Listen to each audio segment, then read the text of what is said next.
Uh, it could be staff processes, and it could be external or internal customers, as the case may be. Let's go to the next slide. Now, this is what I already talked about earlier on, the focus of continuous improvement programs.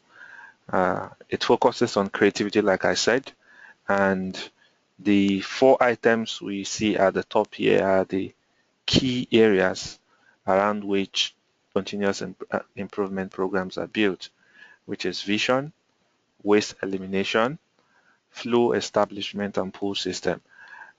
Vision simply means whoever uh, will be nominated to be part of the continuous improvement team must be people that would be able to see possibilities, that will be able to come up with innovative ideas. That is one. That individual or set of individuals must be able with these ideas to see where waste is and be able to think of how to eliminate waste in the process. They must be able to establish flow. Establishing flow simply means when the waste has been eliminated, uh, what do you do after the waste is eliminated? The time that you've recovered, the process that you've recovered, what do you do after eliminating waste? You need to create flow, make sure the entire process is not distorted because you've taken away some elements that you've deemed to be waste in the system. So when we've eliminated waste, we need to reorganize the system to have flow in the system. And lastly, a pull system. A pull system simply means production on customer demand. And it's in the Japanese term, it's called Kanban. And you could take some time to read about that system. However, our focus today, as the topic says, is on lean, and there are a few continuous improvement processes out there. I just stated a few here, just three major ones. There is the lean process, there is the Six Sigma process, and there's the general reliability process. All these have a common goal, and that is to improve the bottom line of any business that we are in, or any organization where we work. Uh, so let's talk about lean. Let's talk about lean. Now, here's my own little or summary definition of what lean is. Lean is it's actually a way of thinking. We don't define lean just as if we're defining a term in literature. It's a way of thinking. That means it's kind of a behavioral thing. It has to be learned and it has to be practiced. And the concept of lean is simple. It's a way of thinking where a simple goal is to do more with less. And if we're doing more with less, in what areas are we looking? We'll do more with less human effort, less equipment, less materials, less time, and less space. Now, I don't know. I wish I could get feedback from you to be sure everybody is hearing me. I would have loved that. So I'm sure I'm not talking to myself.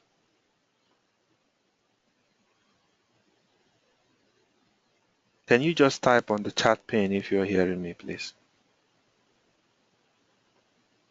Right here.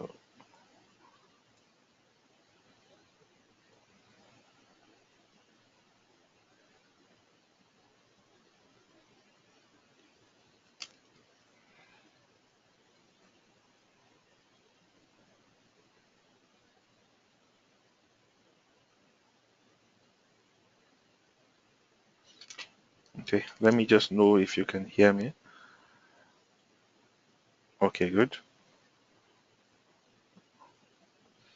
Who else can hear me? I have, okay, loud and clear. Okay, that's great. Okay, at least I'm sure I'm not talking to myself right now.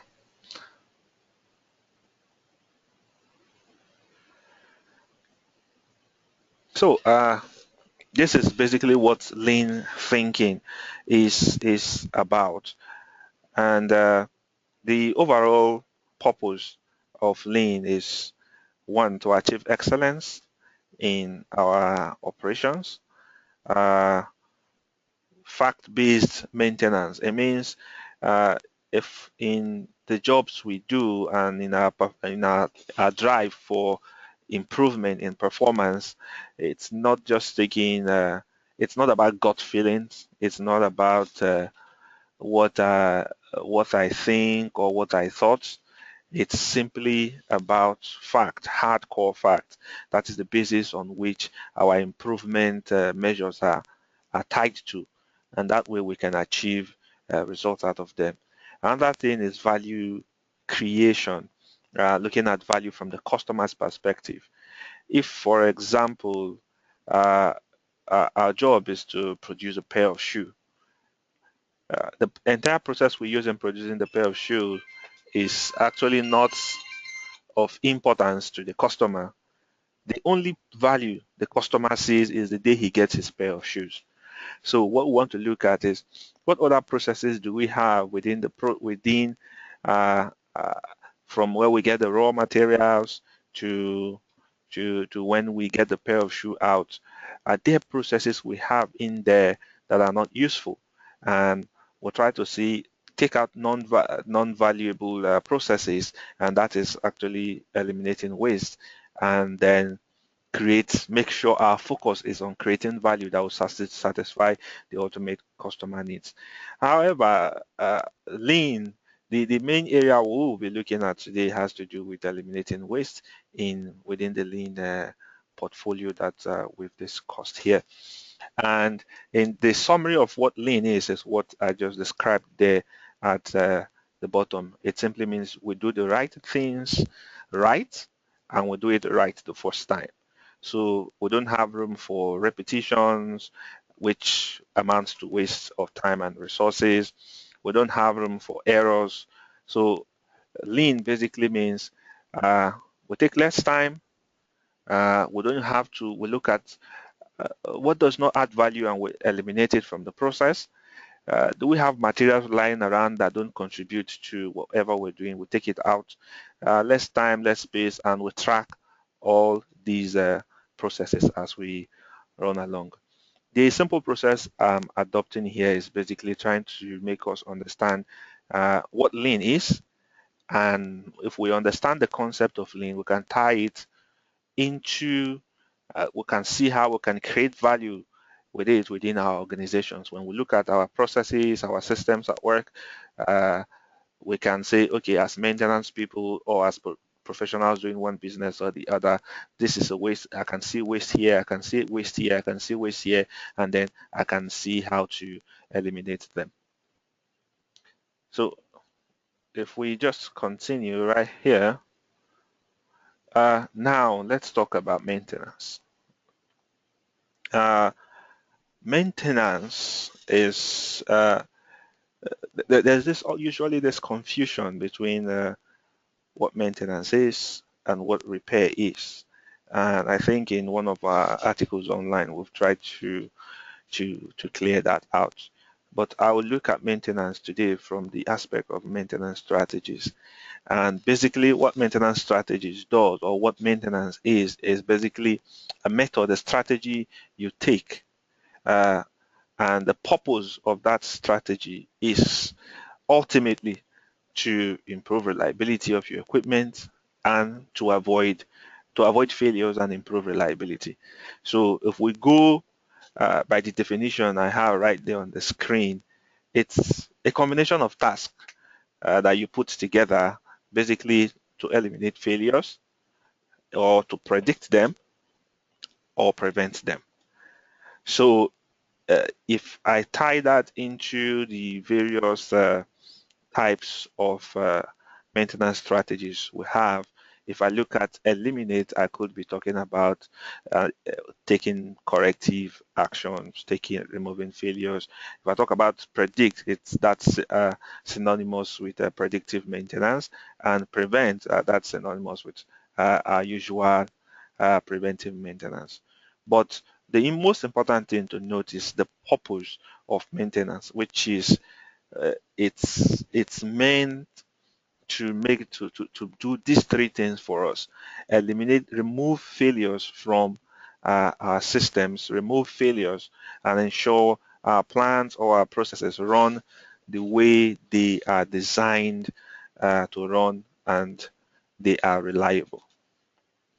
Uh, yes, the PF curve, the general PF curve of the different maintenance strategies we have.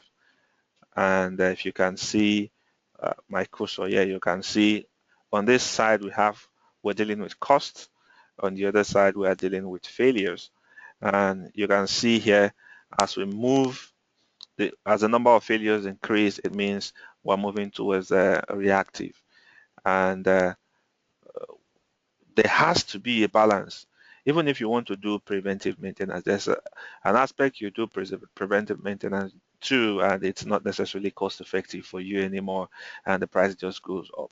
So even in maintenance, we have to have a strategy for our equipment or our process that gives us just the right amount of maintenance, and that is where we have this optimum value in this graph that is displayed here.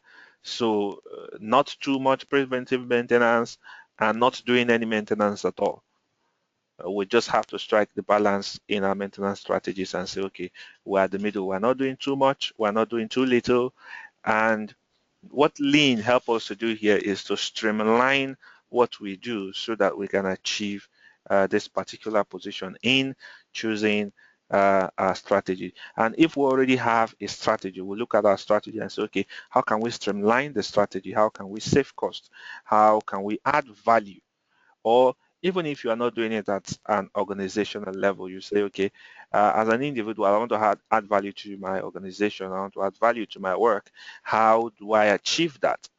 I don't have to go and tell the MD and say, okay, I need money to do this, or a huge capital project. I can say, okay, there are a few elements I could use, and basically that's what we're looking at.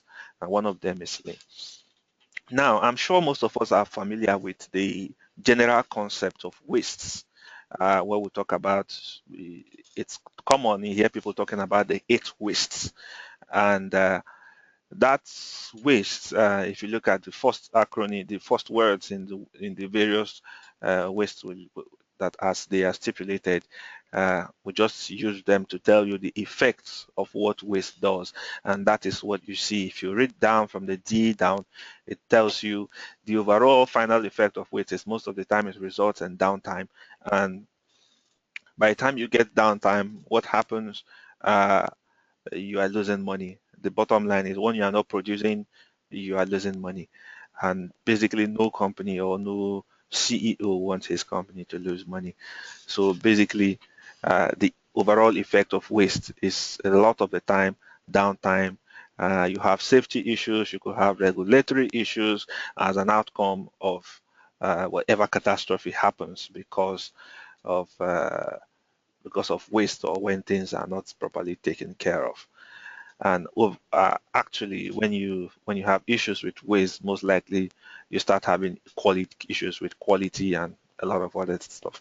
But running through the 8 wastes we also stipulated here is we see defects, which obviously will affect the health of our assets. We see overtime, because there are frequent breakdown. People have to work overtime and overtime and overtime just to be able to handle, to keep the plant running.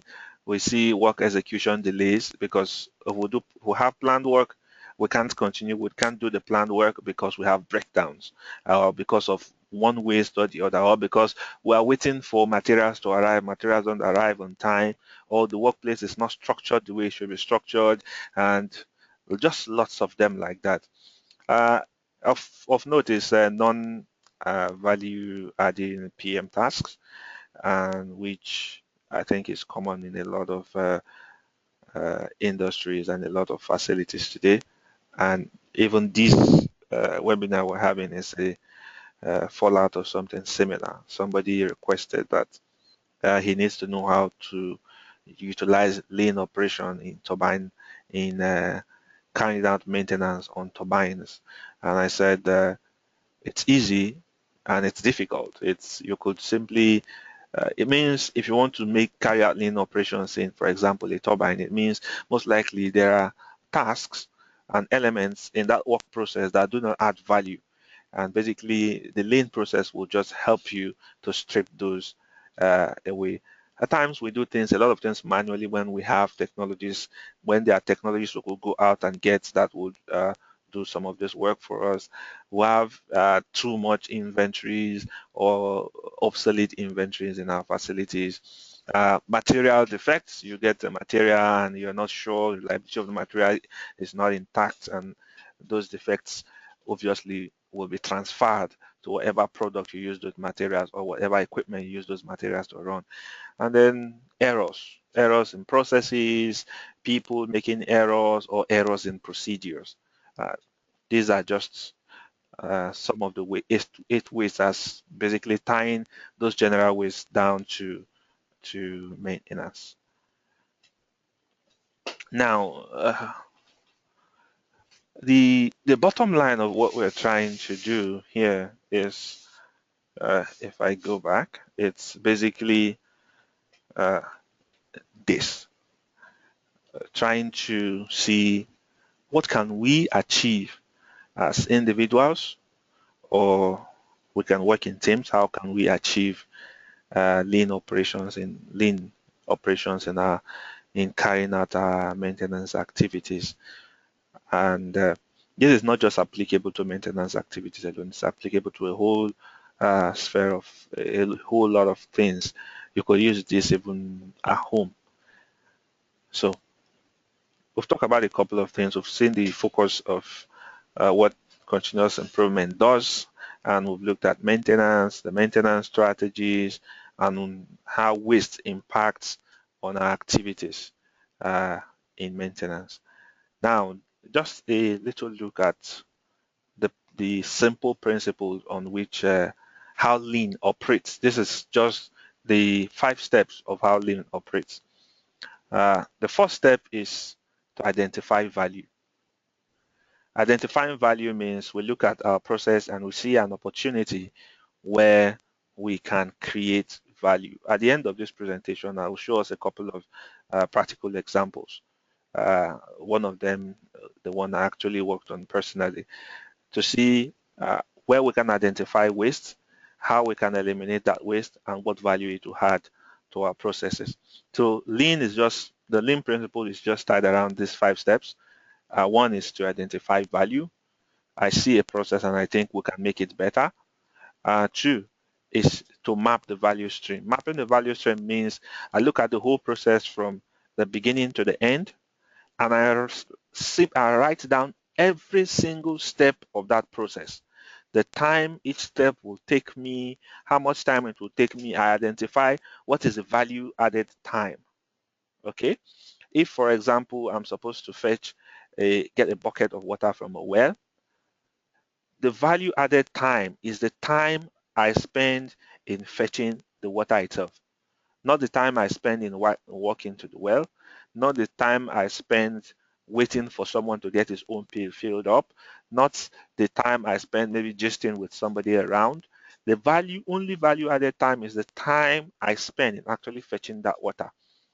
So I want to look at what add value, what does not add value, what is the waste. I identify those wastes along each step of the way, and then when I identify the waste, we now say we now eliminate that waste. And by the time we eliminate that waste, we look at the step 3, which is to create flow. By the time I've eliminated the waste, I want to say, okay, what does the new process looks like? How is it going to work? And by the time I create flow, the next thing is uh, taking the example of fetching water. Do I have to go to the well to fetch water okay, I have to go to the well to fetch water every morning. And then decide to look, when do I really need water? And I found out from my calculation, okay, I need water probably only when I have visitors in the office, or maybe probably when I have there is a need that makes me need water. So instead of waking up every morning at instead of going to get water from the well, let's say at 7 a.m. every morning, I simply draw a schedule where the need for water makes me go to the well. And that way I can eliminate that routine of going to the well every morning. And after that, we look at even what we do and say, okay, step 5 is to seek perfection. How do I make sure I don't fall back into the issues, the problems I have before? And that's where there's a lean principle that is called poker yoke. It's just a typical example is your wall socket plugs. If you see the way your wall socket plugs are designed, there is no way you can put the wrong plug in the right socket. You can't mismatch the sockets. You have 3 pins, and those 3 pins have where they go into. If you turn it the other way around, it's not going to go through. That is perfection. In lean principles, it's called a poker yoke, and we'll look at that shortly. So here are a couple of lean principles that I think would be useful. Uh, One of them, the first one is value stream mapping. The first one is value stream mapping, VSM. Another one is 5S. I'm sure some of us must have heard about the 5S process. The poker yoke is what I described earlier. And 5S, basically, it's a process where you look at you it's a process that is used in mainly managing workplaces, and the 5S stands for sort. To sort things out: sort, straighten, shine and scrub, standardize, and synthesize. This we can look at a later date in another session where I can explain these processes in detail. Another process is called the Kaizen process. The Kaizen process is basically a brainstorming session where you have people or team members come together in a room, and you pick up a process or a product or whatever you want to look at, and you brainstorm to find solution to problem. It's basically a problem solving session. We have a process mapping session. Process mapping, that is good for a team. Basically, you look at your entire process, identify the ways, and seek ways to improve. We have one piece flow. This is a fantastic method of operating in manufacturing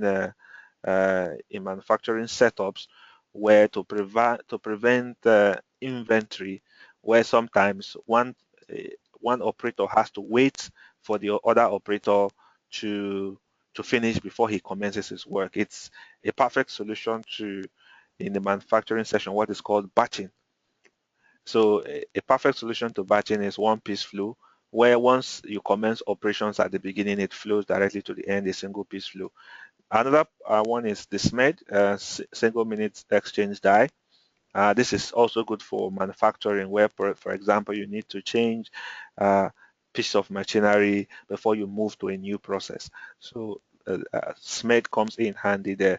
Another one is standard work. Standard work simply means uh, standardizing the work you do, standardizing your processes. You have a standard that everybody is aware of, and they keep to that particular standard.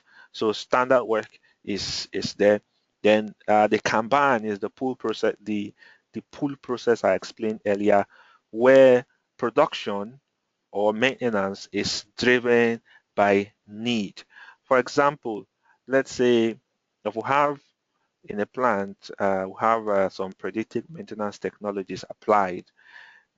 It means uh, we might not need to really have to work on that piece of equipment until the data from from whatever predictive maintenance technology we have tells us you need to work. So, for example, instead of me carrying out a preventive maintenance on a piece of machinery every month, I can rely on my predictive technology, which might tell me carry out maintenance after 6 months based on the condition.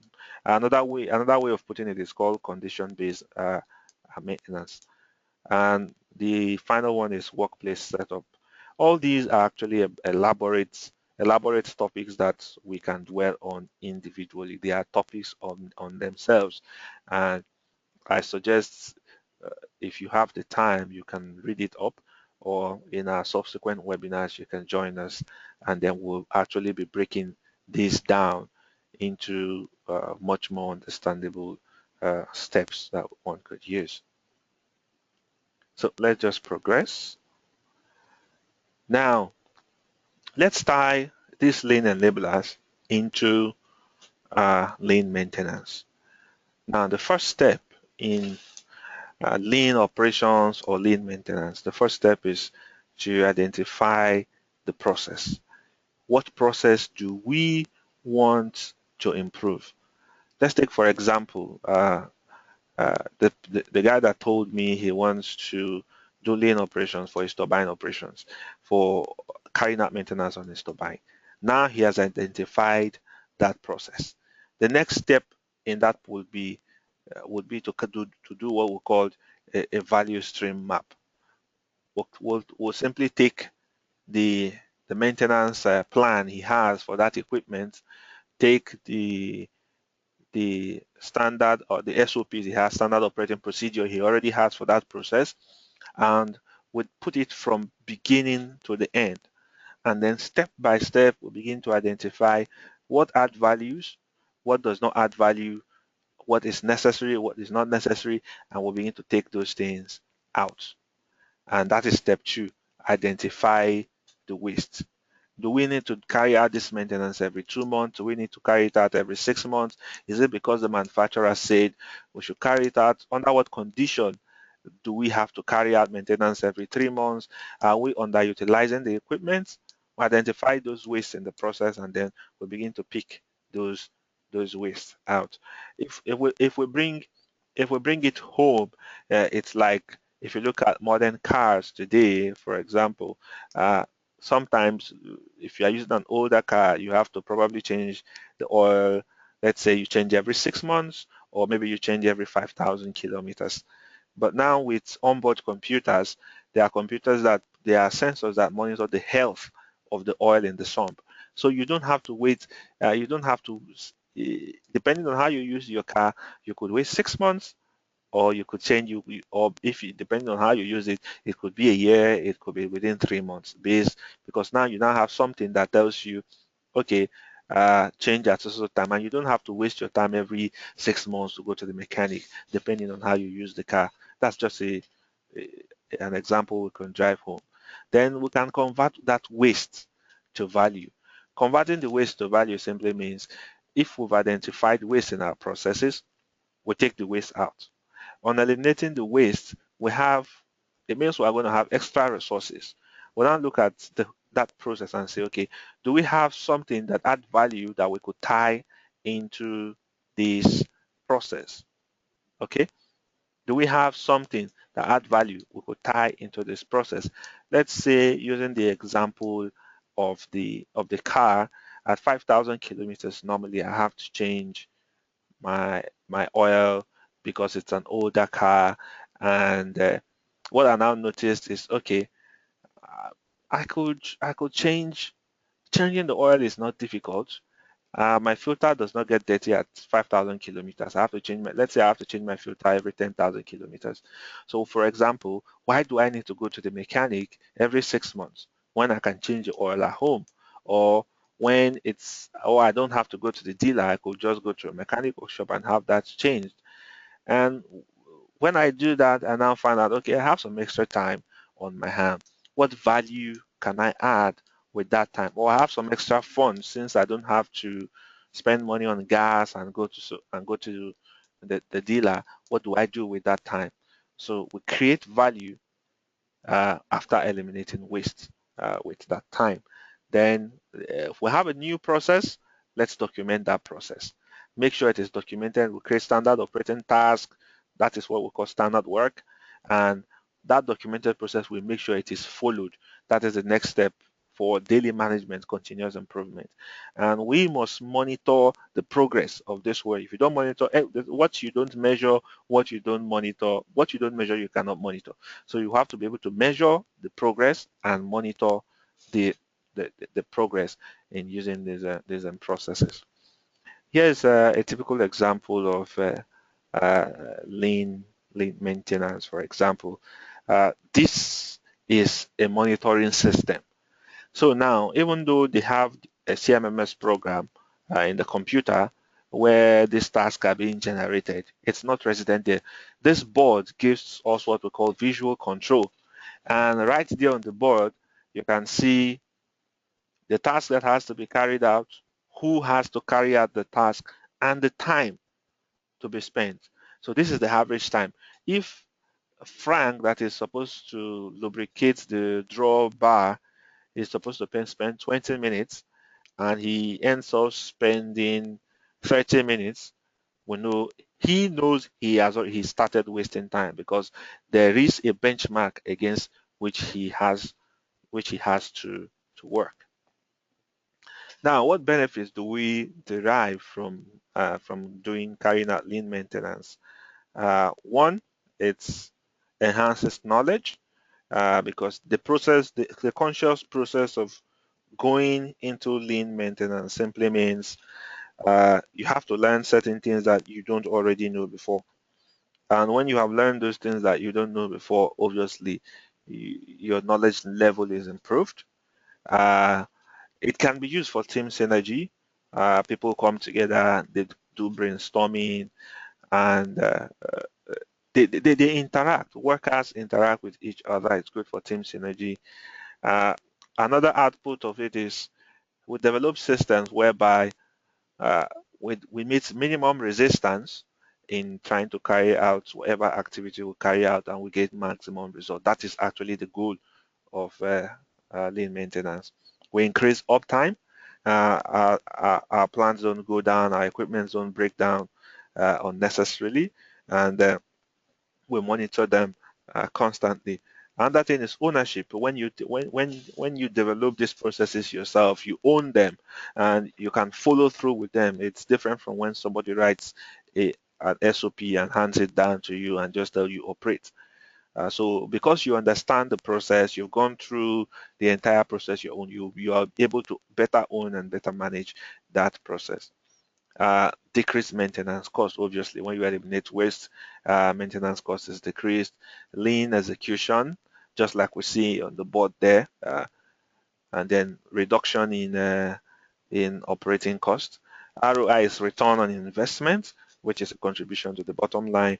And at the end, customer delight. When you do more with less, uh, you maximize results. Your maintenance cost is coming down. Your customer definitely will be delighted, because let's say previously it takes you 2 days uh, to manufacture a piece of equipment for a customer, and because you are going lean now, you can do that in 1 day. Definitely, your customer will be happy. Be that customer, be it an internal or external customer, that customer will definitely be happy with you. Now, here is a typical example of something I worked on here. I did this year. Now, I was looking at permit to work processes in my workplace, and the lots and lots and lots of hiccups we have with this process.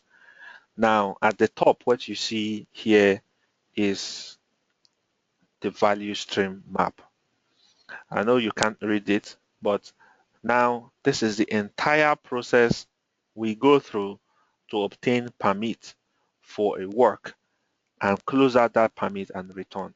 If you count it, we should have almost about close to 15 to 17 steps here. 1, 2, 3, this is 6, this is 9, this is 12, this is, yeah, that's about 17, 18 steps right there. And now what you see here is what we call a spaghetti chart of what this process looks like and where the wastes are. This All these lines you see represent movement of individuals or information, just to get the permit signed, prepare it, sign it off, and then do the work, execute the work, and come back. Now, after using the value stream map on this process, personally, this is what I came up with. That if we optimize this process, we're going to have, if you look, I know you can't see the number, but if you look here, what you see is you're going to have basically about 9 steps or thereabout. Instead of having about 17, 18 steps, uh, after eliminating all the waste, I have here almost about nine steps right here. And now, having eliminated the waste, it means I've saved time, I've saved energy, and if, for example, we are to out uh, uh, uh, carry out an audit to see how the staff perform or to see what percentage of time was spent doing the work, it would definitely be better in uh, this one than when we first started, because here there's a lot of moving about, and movement is actually time wasted. Truly value added time is not the time spent moving, is the time spent doing the work. So these are actually practical examples. These are not we're not talking about something that is we just read in a book. It's actually practical examples what can be practiced on day-to-day basis. So I think that's the end of the the presentations. And if you have any questions, I would like to entertain those now. If you have any questions, just look at the question bar on the right hand of your screen and just type the question in there. I would like to entertain those now. I'm waiting for your questions.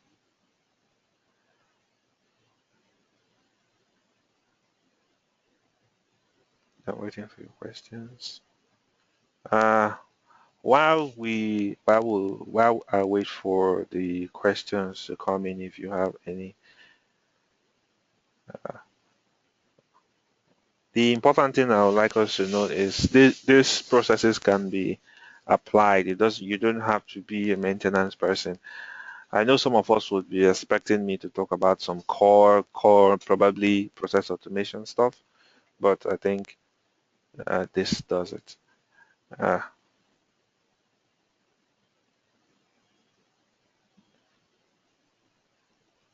okay. Uh, if there are no questions, I'd like to say thanks for joining us today and being part of this webinar. Uh, we hope to see you in subsequent sessions, and this recording will be available in a couple of hours, and you can go through them if you probably joined us late. So thanks a lot, and have a great day wherever you are, depending on your time zone. It could be midnight, morning, or afternoon, wherever you are. Do have a great day. Thank you.